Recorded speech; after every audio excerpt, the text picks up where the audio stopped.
تھوڑا سا میں چاہوں گا کہ ہائی لائٹس کے طور پر پوائنٹس وائز آپ کو سمجھاتا جاؤں کہ واقعہ کربلا میں ہمارے لیے کیا کیا میسج ہیں. سب سے پہلے یہ واقعہ کربلا ہوا کیوں؟ What is the reason behind this? ٹھیک ہے نا، امام حسین تو مدینہ پاک میں تھے، وہ کربلا کیوں گئے اور یہ کیوں معاملہ ہوا؟ تو معاملہ یہ ہوا کہ حضرت امیر معاویہ رضی اللہ تعالیٰ عنہ کے وصال کے بعد یزید پلید نے اپنے ہی طور پہ تخت خلافت پر قبضہ کیا اور اس نے کوشش کی کہ سب سے پہلے امام حسین کی بیعت لے لوں. امام حسین بیعت کر لیں گے تو باقی ساری دنیا کر لے گی، نواسہ رسول جو ٹھہرے. مگر جب آپ سے بات کی گئی، آپ تک پیغام پہنچایا گیا تو آپ نے انکار کر دیا ہے. کیونکہ آپ کو پتا تھا کہ وہ شرابی، کبابی، زانی، بدکار، بے حیائی کرنے والا، بہت سارے الٹے کام اس کے تھے. اس کو کیسے امیر المومنین مان لیں؟ اس کو کیسے مسلمانوں کا خلیفہ مان لیں؟ اب وہاں سے معاملہ بگڑنا شروع ہوا. پہلا میسج، امام حسین کو بڑی آفرز تھیں کہ آپ قبول کر لیں، پھر آپ کی تو وظائف باندھ دیے جائیں گے، آپ کو بڑی لگژریز دی جائیں گی. آپ نے کسی چیز کو قبول نہ کیا اور باطل کے آگے سر نہیں جھکایا، کمپرومائز نہیں کیا. آپ کمپرومائز کر لیتے نا تو ساری دنیا کے لیے ایک مثال بن جاتی کہ جناب جب بھی مشکل آئے کمپرومائز کر لو. امام حسین نے بھی تو کیا تھا.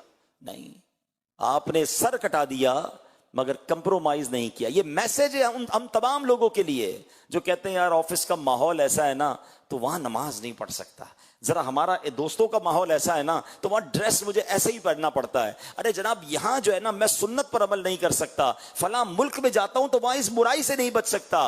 ارے تم ماحول کی وجہ سے اپنے اعمال، اپنے دین، اپنے عقائد پر کمپرومائز کر لیتے ہو. سیکھو نواسہ رسول صلی اللہ تعالی علیہ وسلم سے کہ کس طرح جان قربان کر دی مگر باطل سے کمپرومائز نہیں کیا. یہ رہتی دنیا کے لیے میسج ہے کہ امام حسین نے عظیم قربانی اس لیے دی کہ نانا کے دین کے پرچم کو بلند کر دیں. کیا خوبصورت شعر ہے نا کہ قتل حسین اصل میں مرگ یزید ہے، اسلام زندہ ہوتا ہے ہر کربلا کے بعد. تو وجہ یہ بنی کہ آپ نے باطل کے آگے سر نہیں جھکایا. اب دوسرا سوال ذہن میں یہ آتا ہے کہ ٹھیک ہے آپ نے جب نہیں کی بیعت تو مدینہ چھوڑ کر کربلا کیسے جانا ہوا؟ اصل میں آپ نے یہ ڈیسائیڈ کر لیا کہ اگر اب میں مدینے میں رہوں گا تو اس کے سپاہی جو ہیں اب یہ جنگ و جدال کریں گے، اور آپ کے دل نے گوارا نہ کیا کہ مدینے میں تلواریں چلیں، مدینہ منورہ کا امن و سکون برباد ہو. تو آپ نے سوچا کہ میں مکے چلا جاتا ہوں. آپ مکہ پاک کے لیے روانہ ہو گئے. مگر ذرا سوچیں کہ نواسہ رسول جن کی پیدائش مدینے میں ہوئی،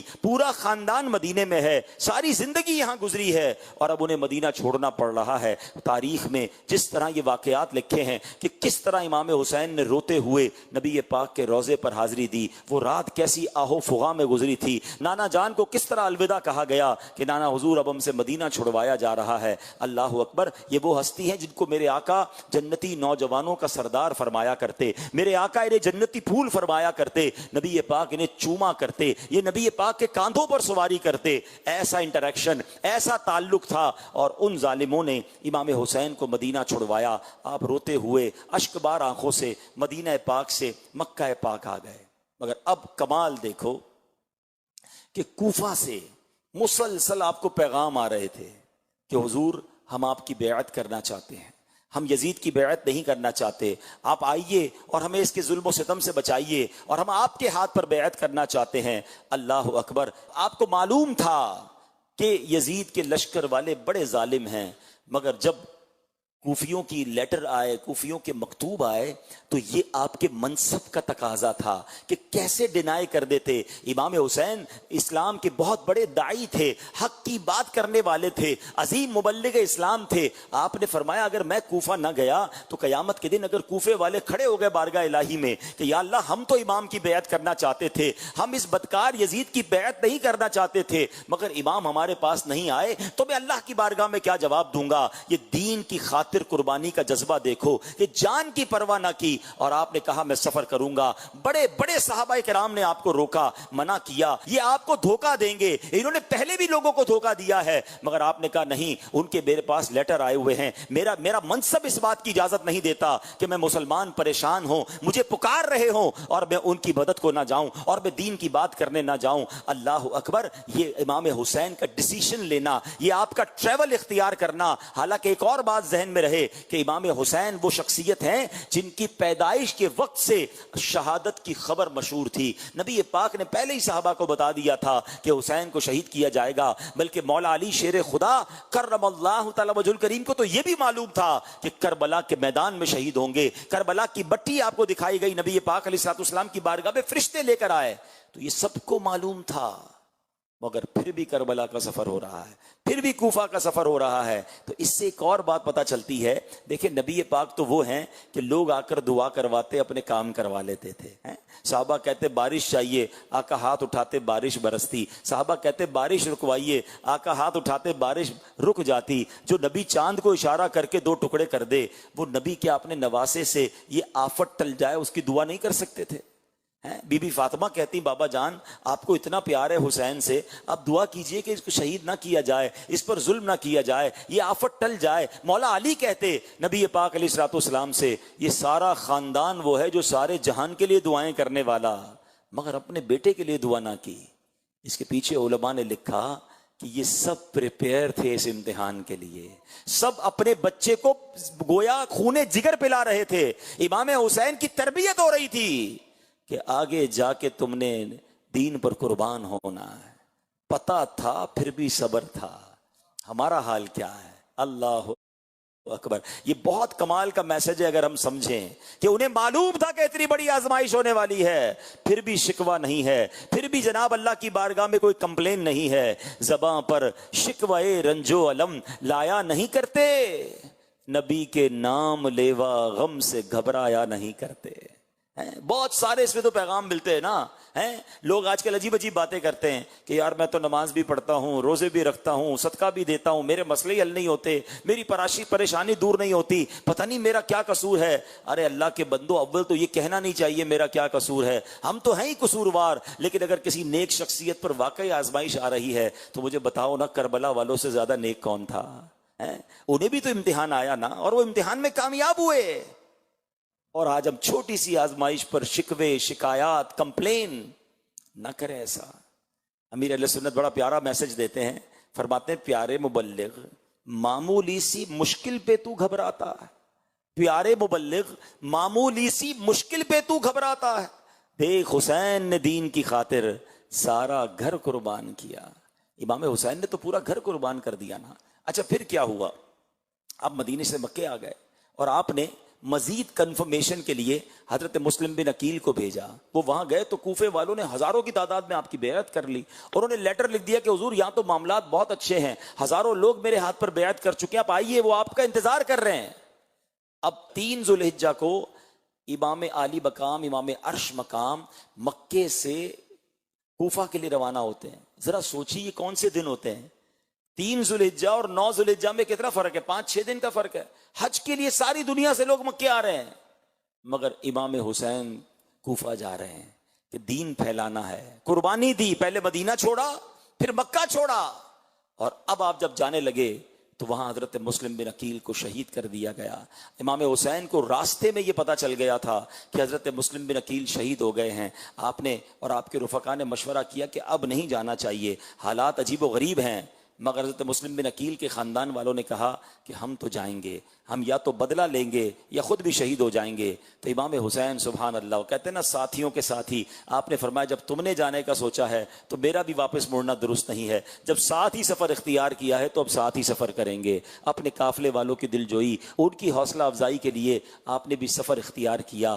اللہ اکبر. اب جب آپ کربلا کے قریب پہنچتے ہیں تو حضرت حر جو اس وقت یزیدی فوج میں تھے, انہوں نے انٹرسیپٹ کیا, آپ کو روکا, اور اس کے بعد ابن زیاد اور اس کے کارندے جب آ گئے, ابن سعد آ گئے, ابن سعد اور ان تمام لوگوں نے جب گھیرا ڈال دیا, تو اب جب جنگ شروع ہونے والی تھی تو کمال یہ ہوا کہ گاؤں کے لوگ آئے, آس پاس کے ولیج کے لوگ آئے. کہتے ہیں جب تک ہم زندہ ہیں ہم اہل بیت اطہار کے کسی بندے کو شہید ہوتا ہوا نہیں دیکھ سکتے, پہلے ہم قربانی دیں گے. سارے گاؤں کے لوگ یزیدی فوج سے لڑتے لڑتے شہید ہو گئے. ایک بنی کلب کا ایک دولہا تھا, اس کی 17 دن کی شادی تھی. اس کی ماں آتی ہے روتے روتے کہ بیٹا میری زندگی کی تمنا ہے، قریب ہی نواسہ رسول موجود ہیں، اپنے لشکر کے ساتھ موجود ہیں، سامنے 22,000 کا لشکر ہے، اے میرے بیٹا کیا ایسا نہیں ہو سکتا کہ تم بھی اپنی جوانی امام حسین کے قدموں پہ قربان کر دو؟ وہ نوجوان لڑتے لڑتے شہید ہوتا ہے، جب اس کا سر دلہن کی گود میں ڈالا جاتا ہے تو وہ بھی روتے روتے دنیا سے چلی جاتی ہے۔ ذرا سوچئے تو صحیح میرے پیارے اسلامی بھائیوں، یہ کیسی قربانی کی داستانیں ہیں، یہ کیسے لوگ تھے کہ ایک طرف جن کو باقاعدہ کوئی انٹریکشن نہیں تھا مگر محبت آل رسول میں آ کر وہ اپنے سر کٹا رہے ہیں، اور ایک طرف یزیدی ہیں، 22,000 کا لشکر ہے اور وہ کسی طریقے سے بھی پیچھے ہٹنے کے لیے تیار نہیں۔ امام حسین نے کئی بار انہیں کہا کہ میں لڑنے نہیں آیا، کوئی لڑنے جاتا ہے تو بچوں کو لے کے جاتا ہے، فیملی کو لے کے جاتا ہے، آپ تو اپنے بچوں کو لے کر گئے تھے کہ مجھے تو کوفے والے بلا رہے ہیں، ویلکم کرنے کے لیے بلا رہے ہیں، دین کی دعوت دینے جا رہا ہوں، اس لیے فیملی ساتھ لے کر آئے تھے۔ آپ نے کئی بار کہا اگر مجھے نہیں جانے دینا تو مجھے واپس بھیج دو، مگر ان ظالموں نے کچھ اور ٹھانی ہوئی تھی۔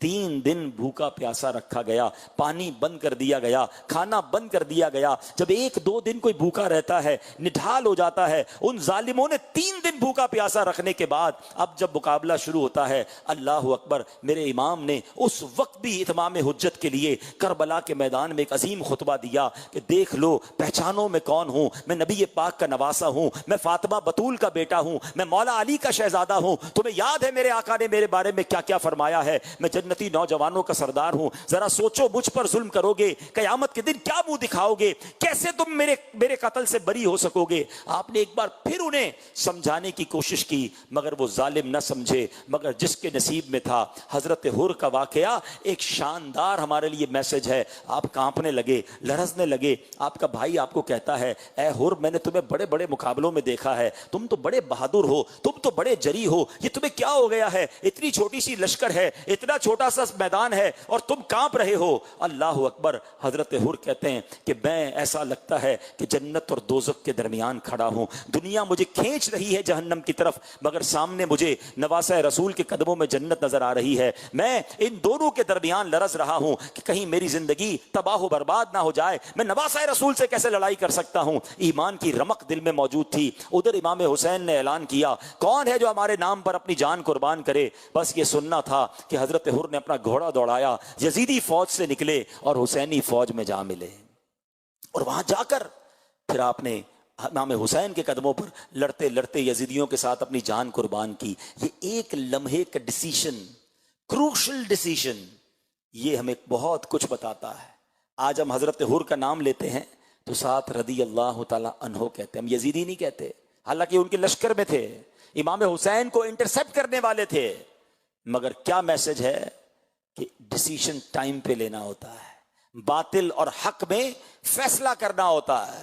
شعر کتنا پیارا ہے نا، یہ نعرہ حر کا تھا جس وقت فوج شام سے نکلا کہ دیکھو یوں نکلتے ہیں جہنم سے خدا والے۔ نکل آئے نا۔ اب غور کرے میرے وہ اسلامی بھائی جو میرا بیان سنیں گے، ہم بھی زندگی میں سوچتے رہ جاتے ہیں یار کر تو غلط رہا ہوں، کما تو ٹھیک نہیں رہا، یار یہ عادت اچھی نہیں ہے، یہ جو میں باتیں کرتا ہوں نا یہ درست نہیں ہے، جو میں دیکھتا ہوں نا یہ ٹھیک نہیں ہے، ہاں میرا یہ کام غلط ہے، نکلنا چاہیے، چھوڑنا چاہیے۔ ادھر سے شیطان مشورہ دیتا ہے نہیں یار یہ چھوڑے گا تو پھر یہ نقصان ہو جائے گا، یہ معاملہ ہو جائے گا۔ بندہ بس سوچتا رہ جاتا ہے۔ خوش نصیب وہ ہوتا ہے جو فیصلہ کرتا ہے، باطل چھوڑتا ہے اور حق کی طرف آ جاتا ہے۔